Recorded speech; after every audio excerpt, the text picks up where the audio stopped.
Alors pour débuter, je vous propose de modéliser le terrain sur Revit qui va nous servir de support à d'autres éléments que nous verrons par la suite. Alors, nous avons notre plan de masse en fond qui va nous servir de support et je vais pour cela non pas commencer par les premiers éléments qui sont les grues puis des matériels, mais par définir une surface de terrain. Alors terrain, en fait, c'est quelque chose que vous avez peut-être déjà vu sur Revit dans l'onglet volume et site. On va retrouver la même chose, c'est une surface topo. Et bien ici, dans le module PIC, on a la création d'un terrain, mais qui servira, donc il faut bien le faire depuis ici, qui servira de support. Alors dans notre exemple, un terrain, vous allez voir que ça correspond à une surface topo que vous avez déjà vue. Donc là, le nom qui m'est proposé, c'est modèle numérique de terrain. Donc moi, je vais l'appeler terrain ou plateforme.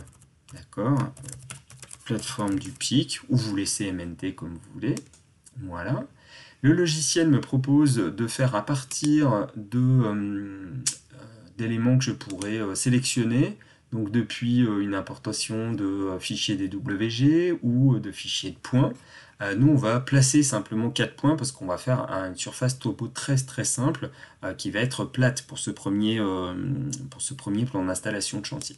Donc placer un point. L'élévation qu'il me propose, c'est à 0 m d'altitude, on ne va pas changer cet élément-là. Et donc on va placer 4 points pour définir le cadre de notre plan d'installation de chantier. Alors là, je le prends très large, mais on n'aura même pas besoin de le faire aussi large. Donc voici la surface topo que je propose.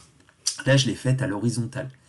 D'accord, je crée cette surface topo-là, et je la vois ici en 2D, je peux la retrouver en 3D ici. D'accord.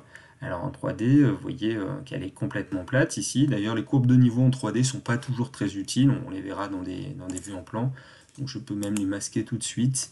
Masquer dans la vue, la catégorie, pour avoir toutes ces courbes de niveau-là. D'accord. Au passage, un petit rappel pour passer en mode mosaïque WT comme raccourci clavier. Et donc j'ai à gauche une vue 3D et à droite la vue en plan.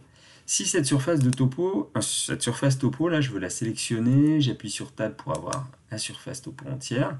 Si je voulais la modifier, cette surface topo là, hop, pardon, tac, ici ça va être mieux. Si cette surface topo, je voulais la modifier, mince. Alors la sélection ne marchait pas parce que j'avais pas sélectionné la surface topo, j'avais pris que le cadre. Donc pour ça, il faut utiliser la touche tabulation. Donc là, j'ai sélectionné la surface topo, et vous voyez, je peux la modifier. Pour la modifier, eh bien, par exemple, si je décide de rajouter un point à 10 mètres d'altitude, pour voir un petit peu ce que cela donne, au milieu, en fait, je vais créer une pyramide ici. Je valide cette surface topo là, et j'ai normalement créé une surface topo. Vous voyez là, j'ai créé une pyramide. Alors elle n'est pas très, j'aurais dû mettre un peu plus d'altitude ici, mais j'ai un point au milieu qui est à 10 mètres d'altitude. Donc ça, je pourrais avoir créé tous les points, et après mes différentes zones de stockage, de livraison, s'appuieraient sur cette surface topo ici.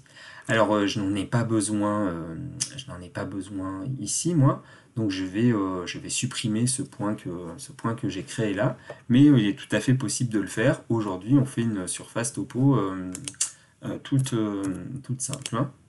Donc là, pour la modifier, je viens supprimer le point que j'avais mis au milieu, tout simplement. Voilà.